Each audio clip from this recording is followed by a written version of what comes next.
A few lessons on his 9/11 conspiracy theory. He believes that the attacks of September 11th were an inside job, a sinister plot by the U.S. government. Strong words followed by strong outrage. CNN's Keith Oppenheim reports. Twice a week, Kevin Barrett heads to class. Hello. Teaching what would seem like a pretty benign subject, Introduction to Islam. The message of Islam is that you absolutely have to submit. But a description he wrote under his department photo suggests something not so benign. It reads, he enjoys gardening, music, and bringing down fascist regimes in his spare time. And he isn't talking about other countries. Kevin Barrett believes the U.S. government itself probably orchestrated the September 11th attacks. What would have been the incentive for the Bush administration to have allowed for the death of 3,000 people? To trigger a war that had been pre-planned. It was a new Pearl Harbor. In academic articles, Barrett writes 9/11 was a planned excuse for war, intended to set the American empire in stone for at least 100 years, perhaps even to found a new imperial 1,000-year Reich like the one the Nazis dreamed of.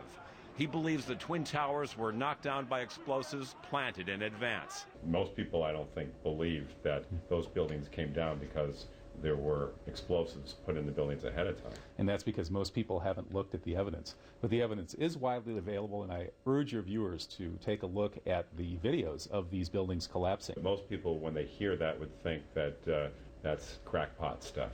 Until they actually look at the evidence. He says his evidence includes questions about why the U.S. military never intercepted the hijacked planes and how unlikely it is 19 men with box cutters could pull off the sophisticated attacks.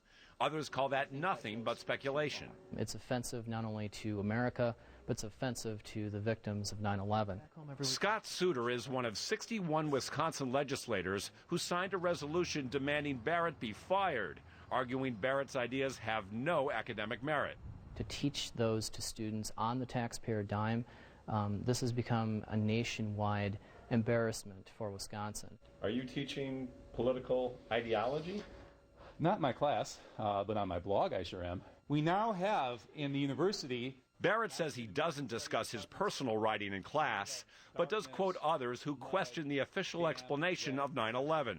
Clearly, people read into that whatever they like. University officials don't like the kind of attention Barrett is bringing, but they're backing him. None of his apparent ideology has found its way into the classroom, and that was the gist of our discussion over the summer and has been in every discussion he and I have had. Are you sure that's true? Am I sure that's true? I've not sat through the class in every minute of the class.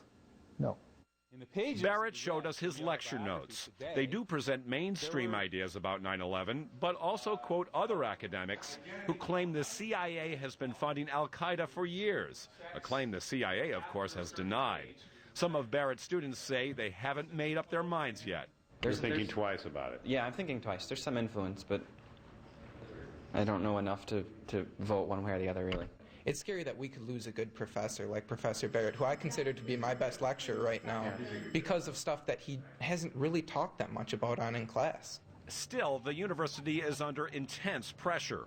More than 1,000 alumni have sent emails opposing Barrett. Some say they'll stop donating. An example of the ego.